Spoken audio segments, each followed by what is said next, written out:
प्रिय भागवत की छात्राओं, आज हम राजनीति विज्ञान के अंतर्गत प्रथम प्रश्न पत्र विश्व के प्रमुख संविधान, इसके अंतर्गत हम स्विट्ज़रलैंड के बारे में पढ़ रहे थे। स्विट्ज़रलैंड के संविधान के बारे में तो हमने अभी तक स्विट्ज़रलैंड के संविधान में हमने पढ़ा कि संविधान की विशेषताओं के बारे में। आज हम स्विट्ज़रलैंड के अंतर्गत पढ़ेंगे संघात्मक शासन व्यवस्था। संघात्मक शासन व्यवस्था की जब हम बात करते हैं, जिस प्रकार के अमेरिका में है वैसे ही यहाँ पर भी है, लेकिन थोड़ा सा अंतर है।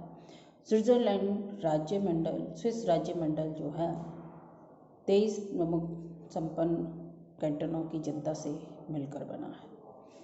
स्विट्ज़रलैंड जो है इसके अंतर्गत राज्यमंडल की जो बात की है संविधान में, उसका अर्थ क्या है? उसका अर्थ है राज्यों की उस ढीले ढाले संघ से होता है जिसमें सशक्त केंद्रीय सत्ता का अभाव हो और जिसमें इकाइयों को केंद्र से संबंध विच्छेद करने की स्वतंत्रता हो।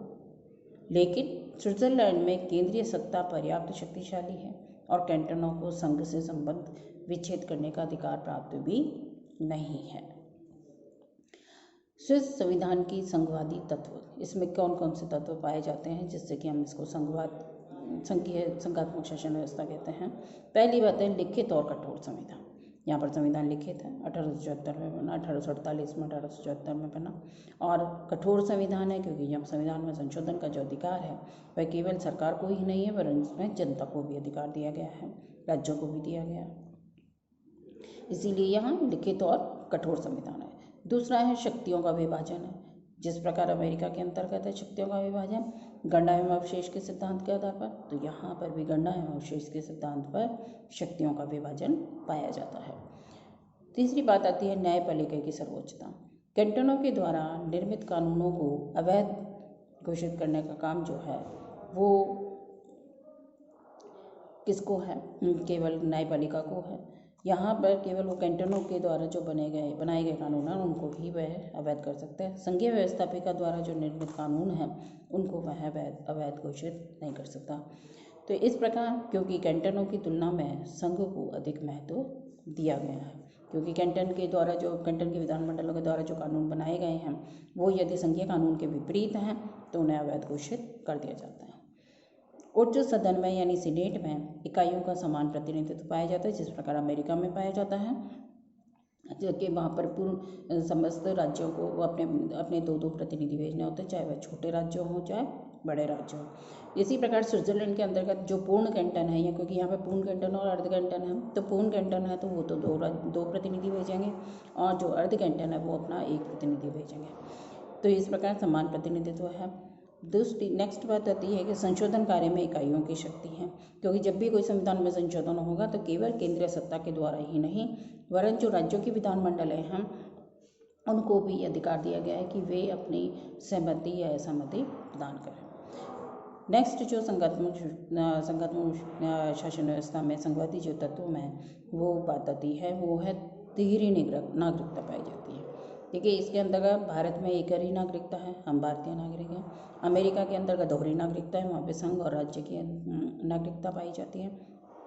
लेकिन स्विट्ज़रलैंड के अंतर्गत तिहरी नागरिकता पाई जाती है, यानी वहाँ पर संघ की, राज्य की और म्यूनिसिपैलिटी की, यानी जिस क्षेत्र में वो रह रहा है नागरिक वह पहले उसका नागरिक होगा, फिर उसके बाद राज्य का, उसके बाद संघ का, यानी इस प्रकार वहाँ पर तिहरी नागरिकता पाई जाती है। तो ये तो हमने देखे संघात्मक व्यवस्था के कुछ तत्व। अब हम देखते हैं यहाँ पे शक्ति विभाजन। शक्ति विभाजन दो भागों में बटा हुआ है, संघ और कैंटन।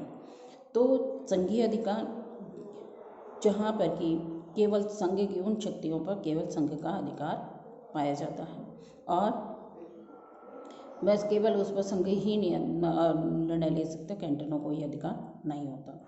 दूसरे होते हैं संवर्ती अधिकार। संवर्ती अधिकार कौन से होते हैं? जो कैंटन और संघ दोनों को है, विरोध होने पर संघीय नियम मान्य है। जिस प्रकार हमारे यहाँ पर भारत में पाया जाता है, हमारी 3 सूचियाँ होती हैं, संघ सूची, राज्य सूची और संवर्ती सूची। तो उसके अंतर्गत हम संघ सूची में जो विषय दिए गए हैं तो संघ केवल केंद्र को अधिकार है, राज्य सूची में राज्य को अधिकार है और संवर्ती सूची में वे विषय हैं जिन पर कि दोनों ही संघ और राज्य को अधिकार होता है। अब विभक्त का जो अधिकार है कि किस प्रकार कुछ विषयों का संबंध में व्यवस्था करने का अधिकार संघ तथा राज्यों में बंटा हुआ है। संघ को निरीक्षण करने का अधिकार प्राप्त है, तो कैंटन अपने इस कर्तव्य का पालन कर रहे हैं अथवा नहीं। तो संघ कर्तव्य पूर्ति हेतु आवश्यकता अनुसार कैंटनों को आर्थिक सहायता भी देता है। तो कैंटन और अर्ध कैंटन को अपना संविधान निर्मित करने की स्वतंत्रता भी पाई जाती है।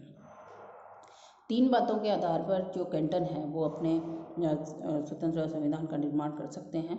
तो उसके अंतर्गत उनको ध्यान रखना होता है 3 बातों का। वो संघीय संविधान के अनुसार होने चाहिए, गणतंत्रात्मक शासन प्रणाली को अपनाना चाहिए और जनता द्वारा स्वीकृत होना चाहिए। तो शक्ति विभाजन केवल विधायी क्षेत्र में है और किसी में नहीं। लेकिन फिर भी यहाँ पर केंद्रीकरण की प्रवृत्ति पाई जाती है। जिस प्रकार हमारे यहाँ देखें तो संघात्मक होते हुए भी हम एकात्मक शासन व्यवस्था भी पाई जाती है भारत में। तो इसी प्रकार स्विट्जरलैंड के अंतर्गत भी पाई जाती है। तो केंद्रीकरण किस में है?